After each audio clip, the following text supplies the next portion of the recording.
Hello and welcome दोस्तों। तो बहुत बहुत स्वागत है आप सभी का मेरे यूट्यूब चैनल पे। देखिए, टेस्ट मैच 5 दिन का होता है, लेकिन जो भारत और ऑस्ट्रेलिया के बीच चल रहा पहला टेस्ट मैच जो नागपुर में था वो 2.5 दिन ही चला है। और अगर हम सेशन की बात करें तो टोटल 15 सेशन होते हैं। उसमें से सिर्फ 8 सेशन में ही खेल का जो नतीजा है वो निकल आया है, और उसमें ऑस्ट्रेलियन टीम को एक भारी भरकम हार का सामना करना पड़ा है। वो एक इनिंग्स और 132 रन से उनको हार का सामना करना पड़ा है। मतलब ये जो टोटल उन्होंने बनाया है दूसरे इनिंग्स में 91 पे ऑल आउट हो गए हैं। वो उनका जो इंडिया में टेस्ट क्रिकेट में सबसे कम स्कोर है इंडिया के खिलाफ। और इंडिया के खिलाफ भी शायद ओवरऑल सेकंड लोएस्ट टोटल है। 91 पे वो ऑल आउट हो गए, और सबसे जो बड़ी बात इस 91 में थी कि एक सेशन में वो आउट हुए हैं। पूरे के पूरे जो 10 विकेट है वो एक सेशन में गिरे, और उसमें उन्होंने जो 91 रन है वो स्कोर किए हैं। खैर, कल जो मैंने प्रेडिक्शन किया था कि ये जो ऑस्ट्रेलियन टीम है वो सेकेंड इनिंग्स में फाइट दिखाएगी और एटलीस्ट इंडिया को फोर्स करेगी आप चौथे इनिंग्स में आइए रन चेस के लिए। मैंने मतलब मेरा ये मानना था कि शायद वो हो, लेकिन इन्होंने एक तरीके से घुटने टेक दिए हैं एक ही सेशन के अंदर अंदर, और एक इनिंग्स और 132 रन की भारी भरकम इनको हार मिली है। तो पूरे मैच के बारे में चर्चा करेंगे कि आज 2 ही सेशन पॉसिबल हो सका। बाद में रणजी का अपडेट भी दे दूंगा, क्योंकि सेमीफाइनल्स अभी चल रहे हैं, तो देखते हैं कि कौन आगे क्वालिफाई करता है फाइनल्स के लिए। लेकिन अगर पर्टिकुलरली इस मैच की बात करें तो इंडिया ने 321 पे 7 जो कल का स्कोर था उससे रिज्यूम किया, और ऐसा लग रहा था कि शायद ऑस्ट्रेलिया जल्द से जल्द इनको आउट कर दे और जो लीड को है वो 160-65 के आसपास रोके। लेकिन वहीं पे और हुआ भी वैसा, रविंद्र जडेजा जल्दी आउट हुए 328 का स्कोर पे ही 7 रन जुड़े थे पिछले दिन के स्कोर से, वो आउट हो गए। लेकिन फिर अक्षर पटेल और मोहम्मद शमी इन्होंने भी रन बनाना शुरू कर दिया, पार्टनरशिप बनाना शुरू कर दिया। मोहम्मद शमी ने भी जबरदस्त बैटिंग की है। मतलब नंबर 10 का जो बैट्समैन है उसने भी इनको परेशान किया। और मैं आपको एग्जैक्टली बताता हूँ, उन्होंने 47 बॉल में 37 कर दिए हैं, यानी कि वनडे की इनिंग्स को खेल के चले गए, जिसमें 2 चौके और 3 छक्के थे। तो वो भी बड़े आराम से इनके जो स्पिनर थे और इनके पेस गेंदबाज थे उनको खेल रहे थे। और मोहम्मद शमी नंबर 10 के बैट्समैन है इंडिया के, बॉलिंग करते हैं, बॉलिंग के लिए जाने जाते हैं। इसके अलावा अक्षर ने 84 किए, वो कल 50 नॉट आउट से गए थे 51 आके, तो 84 सॉरी वो आखिरी बैट्समैन ग्रुप में आउट हुए हैं। तो रविंद्र जडेजा भी 70 बना पाए, जो पिछला दिन का उनका स्कोर था उसने ज़्यादा वो मतलब बढ़ोतरी कर नहीं पाए। तो ओवरऑल देखिए, इंडिया ने 400 रन कंप्लीट मतलब 400 रन बनाए ऑल आउट होने से पहले, और जो 321 का टोटल था वहां से 79 रन और 8 किए लंच तक, और 223 रन की लीड ली। अब ये तो मतलब ऑलमोस्ट लग रहा था कि 223 जो कि बहुत ज़्यादा मुश्किल होने वाला है ऑस्ट्रेलिया के लिए, लेकिन इतना भी मतलब उनके लिए बुरा साबित होगा कि वो एक सेशन में मैच हार जाएंगे वो पता नहीं था। और 91 वो ऑल आउट हो गए हैं, और रविचंद्रन अश्विन ने 5 पर लिया है। तो वो जो उन्होंने पिछली इनिंग्स में 3 विकेट ली थी, इसमें थोड़ा सा उनको लोअर ऑर्डर की विकेट मिली थी। इस बार उन्होंने जो टॉप ऑर्डर था उसको एकदम से ध्वस्त कर दिया है। बाकी 2 विकेट मोहम्मद शमी ने ली, 2 रविंद्र जडेजा ने ली, और एक अक्षर पटेल को भी मिल गया, उनको पिछले इनिंग्स में विकेट नहीं मिला। और मोहम्मद सिराज ने सिर्फ 1 ओवर डाला है इसमें दूसरे इनिंग्स में। तो आप समझ सकते हैं कि ज़्यादातर स्पिनरों ने एक तरीके से डोमिनेट किया। और इनके तरफ से स्टीवन स्मिथ जो उनके बेस्ट बैटर रहे वो 25 बना के नॉट आउट रह गए। बाकी दूसरे एंड से सब आउट हो गए एक के बाद एक। और जो दूसरा हाईएस्ट स्कोरर था इनके लिए वो थे मानस लबूशन 17। तो जो पिछले इनिंग्स में 2 बल्लेबाज थे, थोड़ी देर के लिए उन्होंने एप्लीकेशन दिखाई, लेकिन ओवरऑल कंप्लीट एक डिजास्टर बैटिंग परफॉर्मेंस रही।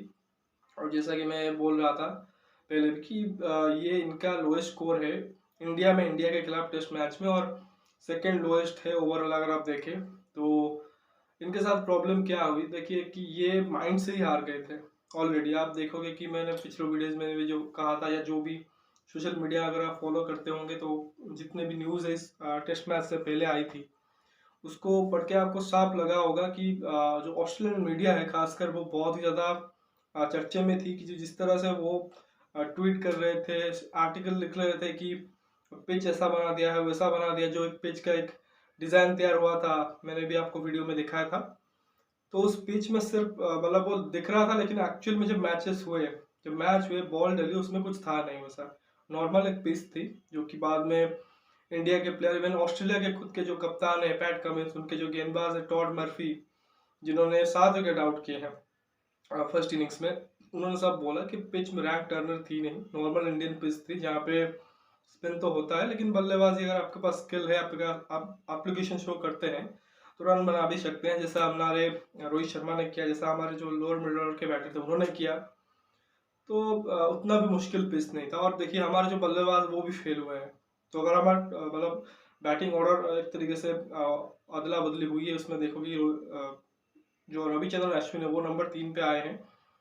तो उस हिसाब से बल्लेबाजी का जो ऑर्डर है वो नीचे चला गया है। के भरत से पहले रविंद्र जडेजा आए हैं, लेकिन अगर आप एक टॉप 6 उठा के देखोगे, टॉप 6 जो बैटर हैं हमारे, मतलब रोहित शर्मा, विराट कोहली, के राहुल, पुजारा, सूर्य कुमार यादव और केएस भरत, ये 6 बैटर हो गए। इसमें से आप देखो ये 2 तो डेब्यूटेंट थे, के भरत और सूर्य कुमार यादव, तो उनसे बहुत ज्यादा उम्मीद थी नहीं एक्चुअली कि वो जो भी रन बनाते वो एडिशनल होता, लेकिन क्योंकि उनसे बहुत ज्यादा उम्मीद थी नहीं कि आप फर्स्ट इनिंग्स खेल रहे हो आके कुछ बहुत बड़ा बना दोगे, लेकिन बाकी चारों से उम्मीद थी। लेकिन उसमें आप देखोगे कि रोहित शर्मा सिर्फ अच्छी बैटिंग के शतक जड़ा और बाद में अच्छे बॉल पे आउट भी हुए। लेकिन जो बाकी तीनों विकेट आप देखोगे कि वो सॉफ्ट डिसमिसल थे, वो ऐसा नहीं था कि बहुत ज्यादा अच्छी बॉल गिर गई थी या मतलब कि एकदम पिच से कोई मदद था उसमें आउट हो गए। खराब शॉट सिलेक्शन का है या अनफॉर्चुनेट तरीके से वो आउट हुए हैं। रन कहाँ बने हैं? रन बने हैं लोअर मिडिल ऑर्डर से। अश्विन ने थोड़े कंट्रीब्यूट किए, जडेजा और अक्षर ने जबरदस्त बैटिंग की और मोहम्मद शमी ने भी क्रूशियल रन आउट किए।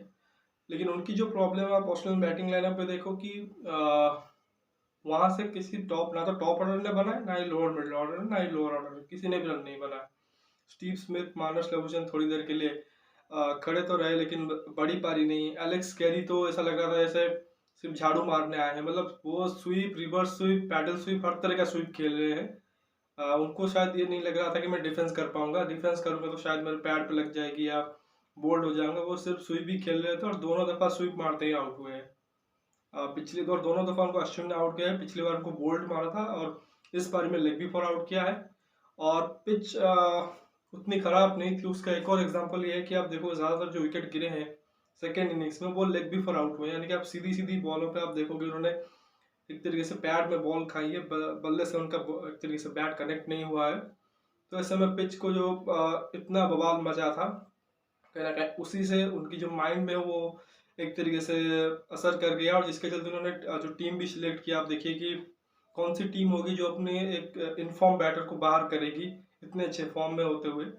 चलो वो अलग चीज़ है कि इंडिया ने भी शुभमन गिल को बाहर रखा, लेकिन उसका रीज़न भी था कि के राहुल को कंटिन्यू कराना चाहते थे, मैं भी सूर्य कुमार यादव को देखना चाहते थे, लेकिन और उनमें वो स्किल है। सूर्य कुमार यादव रिसेंटली बहुत अच्छा करके आए हैं, तो उनको एक नया फॉर्मेट दे रहे थे। प्लस के राहुल भी रिसेंट पास्ट में कुछ उन्होंने अच्छा किया हुआ है, लेकिन ऑस्ट्रेलिया ने ट्रेविस हेड को ड्रॉप कर दिया। मतलब वो ट्रेविस हेड जो रिसेंट आप देखोगे उनकी एवरेज अराउंड 50 के आसपास और तगड़े परफॉर्मेंस करके आ रहे हैं। और खिलाया भी किसको? मैट रेंसो को खिला दिया, आप पीटर हैंड्सकॉप को खिला दिया, सिर्फ क्योंकि वो इंडिया में इससे पहले खेल चुके हैं और अच्छे परफॉर्मेंस थोड़े बहुत कर चुके हैं। उस वजह से एक ट्रस्ट के भरोसे पर उन्होंने खिला दिया, और साथ ही वो जो लेफ्टी फैक्टर है उसके चलते उन्होंने खिलाया। लेकिन ट्रेविस हेड को अगर खिलाते वो शायद जल्दी आउट भी हो जाता, लेकिन वो फॉर्म में थे तो हो सकता है कि वो अच्छा कर जाते। और प्लस उनकी बॉलिंग, वो बॉलिंग भी करते हैं, ऑफ स्पिन डालते हैं, तो वो थोड़ा सा एडिशनल वो इफेक्टिव भी होते अगर बॉलिंग करते, क्योंकि आप सिर्फ 4 गेंदबाज के साथ गए हो और 5वां बॉलर मार्नस लबुशेन थे जो कि आके थोड़ा सा लेग स्पिन डाल रहे थे। ट्रेविस हेड अच्छी खासी ऑफ स्पिन डालते हैं, लेकिन उनको आपने यूटिलाइज नहीं किया है। तो अब प्रॉब्लम ये है कि ऑस्ट्रेलिया पूरी तरीके से फंस चुकी है, और ये जो हार है कहीं ना कहीं बहुत ज़्यादा उनके लिए फ्रस्ट्रेटिंग होगा। और वो 2.5 दिन में मैच हार गए हैं, और अभी तो ये जो पिच थी ना, ये जो जितने भी यहाँ पे पिचेस है उस हिसाब से फिर भी अच्छी पिच थी। इसके बाद दिल्ली में जाएंगे, दिल्ली में बहुत ज़्यादा गेंद इससे ज़्यादा टर्न होगा, और यहाँ पे जो दिल्ली का कंडीशन में पिच जो की है वो बाउंस भी आपको पता नहीं चलता, कभी बहुत ज़्यादा लो रहती है, कभी मतलब उतनी हाइट पे बॉल बाउंस नहीं करती है, ज़्यादातर लो ही रहती है। और वहाँ पे अगर टर्न होगी गेंद तो और भी ज़्यादा मुश्किल होगा। अहमदाबाद, अगर इंग्लैंड वाला सीरीज याद है तो वो अहमदाबाद में भी रैंक टर्नर्स थे वहाँ पे। इवन जो डे नाइट मैच था पिंक बॉल टेस्ट वाला, वो उसमें भी बहुत ज़्यादा गेंद घूम रहा था। और ऐसे में धर्मशाला भी एक ऐसा वेन्यू है जहाँ पे वो मदद कर सकता है ऑस्ट्रेलियन पेसरों को। लेकिन ये भी खबर आ रही है कुछ शायद धर्मशाला जो टेस्ट मैच है वो भी किसी दूसरे वेन्यू को शिफ्ट हो जाए, तो ऐसे में इनके लिए बहुत ज़्यादा मुश्किल होगा। तो ये एक ही चीज़ कर सकते हैं कि ऑस्ट्रेलियन टीम आगे जाके कि ये मैच को एक तरीके से वो भूल जाए और आगे की प्रिपरेशन करे और टीम कॉम्बिनेशन सही खिलाए। ट्रेविस हेड को खिलाए, भले वो अच्छा करे ना करे, लेकिन इनफॉर्म बैटर है, आप उनको खिलाए और प्लस आपको बॉलिंग भी दे देंगे, तो वो तो मैट रेंशो की जगह सीधे सीधे आने चाहिए। इसके अलावा ये कैमरन ग्रीन को भी ऐड कर सकते हैं, लेकिन अगर इनको एक एक्स्ट्रा स्पिनर चाहिए तो फिर एस्टन एगार को खिला सकते हैं। फर्स्ट मैच में खिलाना एक चर्चा थी, लेकिन वहाँ पे टॉड मर्फी आए, उन्होंने अच्छा कर दिया है, तो उनको आप एक तरीके से रिप्लेस नहीं कर सकते। तो ऐसे में इनको अगर एस्टन एगार को ऐड करना है तो फिर किसी बैट्समैन की जगह ऐड करना होगा, या फिर एक पेसर कम खिला के ऐड कर सकते हैं। बाकी पेसर में जॉस हेजलवुड और मिच स्टार्क अगर फिट होते हैं तो उनमें से किसी एक को आप देख सकते हो सकता है जॉस हेजलवुड आ जाए या फिर मिच स्टार्क आ जाए जो लेफ्ट आर्म सीमर है। तो देखते हैं कि दिल्ली में क्या चेंज करते हैं। बाकी इंडिया की तरफ से तो इंडिया जीत के बाद बहुत ज़्यादा रिलैक्स हो गए हैं एक तरीके से, बट उनको ये याद रखना होगा कि अभी सीरीज ख़त्म नहीं हुई है। 2021 का जो सीरीज था ऑस्ट्रेलिया में, हम 36 ऑल आउट होने के बाद जाके 2-1 सीरीज जीत के आए थे। तो ऐसा नहीं कि ऑस्ट्रेलियन टीम जो कम बैक नहीं कर सकती, लेकिन रिलैक्स इन द सेंस कि आज बहुत ज़्यादा एक तरीके से अच्छा मोमेंट था कि सभी ने अच्छा किया, कंट्रीब्यूट किया, तो खुश थे सारी टीमें। और एडिशनल दो दिन का एक तरीके से ब्रेक मिल गया है, तो एंजॉय करेंगे और वापसी करेंगे दिल्ली में, और देखते हैं कि किस तरह से वहाँ पे टीम इंडिया जो जीत की लय उसको कंटिन्यू कर पाती कि नहीं।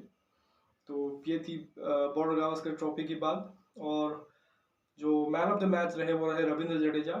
वो वापसी के बाद उन्होंने ज़बरदस्त परफॉर्मेंस की, बैट के थ्रू जो स्कोर किए और साथ ही विकेटें भी निकाली, तो उसके बदौलत उनको मैन ऑफ द मैच का अवार्ड मिला है। होपफुली वो कंटिन्यू करेंगे अगले मैच में इसी परफॉर्मेंस को। उसके अलावा जो रणजी का भी थोड़ा सा आपको अपडेट देना था, वो ये है कि जो 2 मैचेस चल रहे हैं कर्नाटका और सौराष्ट्र के बीच, जो दूसरा सेमीफाइनल है वो चल रहा था, उसमें आप देखिए कि चौथे दिन स्टम्प हो गया है, और उसमें आप देखिए कर्नाटका जो कि है वो दूसरे इनिंग्स में 3 रन के लीड पे है। ये मैच आप समझ सकते हो कि ड्रॉ पे जा रहा है, क्योंकि एक दिन बचा हुआ है और उसमें आप क्या ही खेलोगे। 3 रन सिर्फ आप आगे हो, और 3 सेशन में आप कितने रन बनाओगे, और फिर सामने वाले टीम को कहोगे आप चेस करो, हम आप कॉल आउट करेंगे। तो ऐसे में मैच जो कि ड्रॉ बने जा रहा है। और जो दूसरी मैच है बंगाल और एमपी के बीच, जो फर्स्ट सेमीफाइनल है, वहाँ पे सरप्राइजिंगली बंगाल दूसरी इनिंग्स में 547 रन आ गए हैं। तो ये ऑलमोस्ट मतलब अनबिलीवेबल स्कोर उन्होंने खड़ा कर दिया है सेकेंड इनिंग्स में जो लीड के। ये स्कोर तो चेज होने वाला नहीं है आखिरी दिन पे, और इसमें मध्य प्रदेश के हारने के चांसेस बहुत ज़्यादा हो गए हैं। एक दिन में बचा हुआ है, लेकिन इसमें शायद बंगाल अभी थोड़े पहले भी शायद वो डिक्लेरेशन कर सकते थे, लेकिन हो सकता है कि कल वो डिक्लेयर कर दें और मैच जो कि वो जीतने की कोशिश करें। तो देखते हैं कौन से वो 2 टीमें हैं। फिलहाल तो ये मैच में बंगाल एक तरीके से आगे हैं, देखते हैं कौन से 2 टीमें जो कि रणजी फाइनल खेलती हैं। तो अभी बस इस वीडियो में इतना ही। वीडियो अगर आपको पसंद आया तो वीडियो को लाइक कर दीजिए, साथ ही चैनल को सब्सक्राइब कीजिए और दोस्तों तक इसे शेयर भी कीजिए। और कोई कमेंट देना चाहते हैं ऑस्ट्रेलिया और इंडिया के मैच को लेके या रणजी ट्रॉफी को लेके, तो कमेंट सेक्शन में दीजिए। मिलते हैं अगले वीडियो में, तब तक के लिए धन्यवाद। जय हिंद।